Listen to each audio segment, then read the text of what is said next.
I think it's about time you take a vacation from yourself. Jim Carrey once said that depression is your body, is your soul, calling you to deep rest from the character that you've been playing. That it's your soul saying, screw you, I'm done playing this character. You see, we spend our whole lives playing this character who we believe ourselves to be. But if you were to close your eyes in the next 60 seconds and try to find the person you believe yourself to be, you would not find it, no matter how long you looked. Because the person we believe ourselves to be is a construct created from memory and sense data that we believe in. When we close our eyes and try to find this person, we can't find it. Only when we open our eyes, when we look in the mirror, when we talk to other people and go out and live in society, does the world reflect back to us, oh yes, I am this person. You see, we're always sacrificing what we could be for who we believe we are. What we are, in truth, in our essence, is so much more than this little person, than this little ego that we live our whole lives. You see, reality is being filtered through our minds. We can never separate our mind from the reality that we experience. And so the reality that we experience is actually our own inner world being projected outward. That is why they say we don't experience reality as it is, we experience reality as we are. And the quality of the identity that you've taken on, the person you believe you are, that will determine the quality of the life, the world you experience. If you have a negative identity, if you don't think very much of this person, well then you will live a very negative life.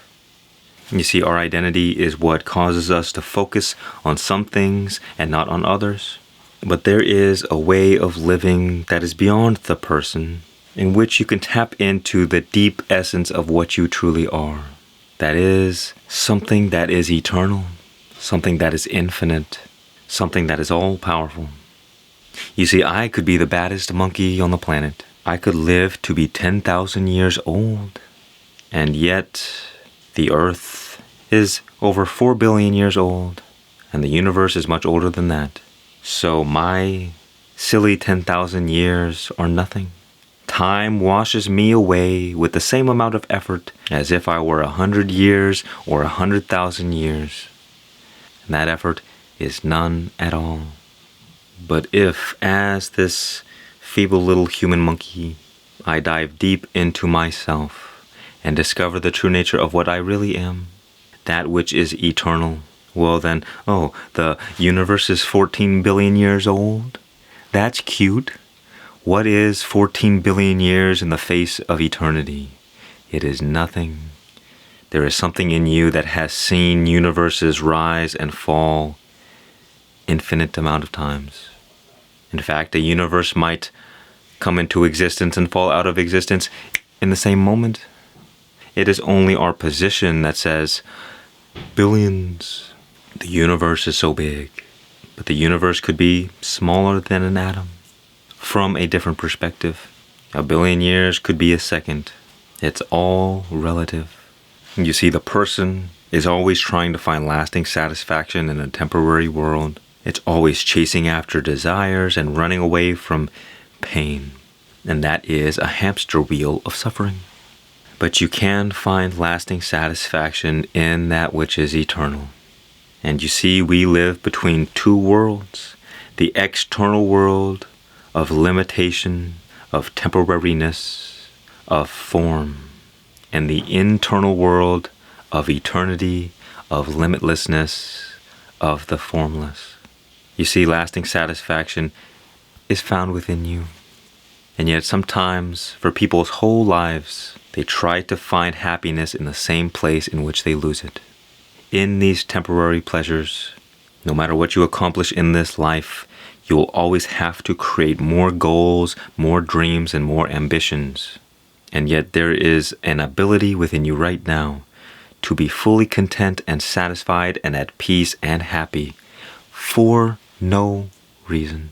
And in this, you can enjoy the journey and you can enjoy the destination, and you're not future pacing all the time.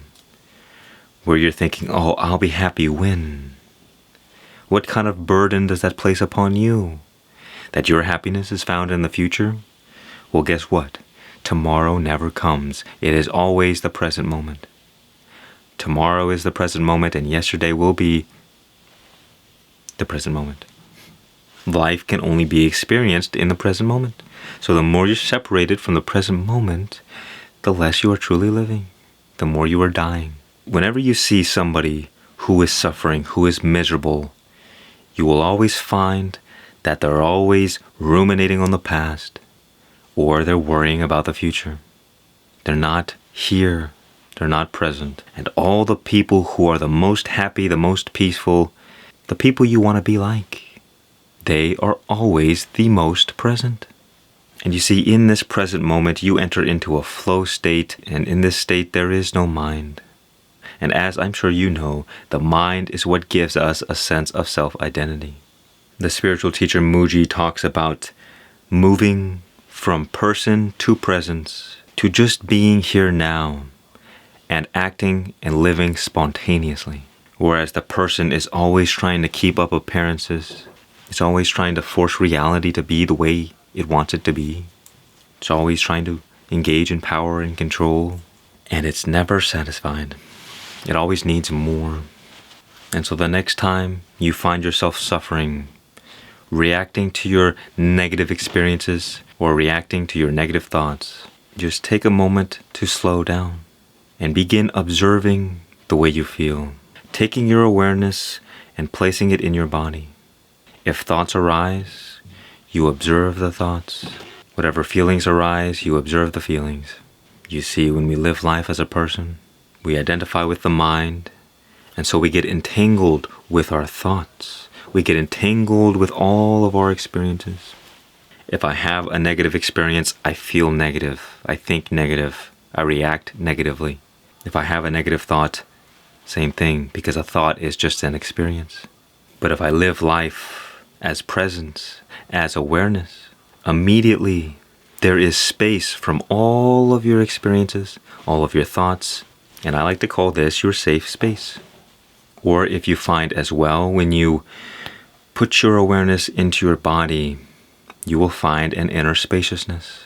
If you close your eyes, you can sense the space around you. You know that it's there.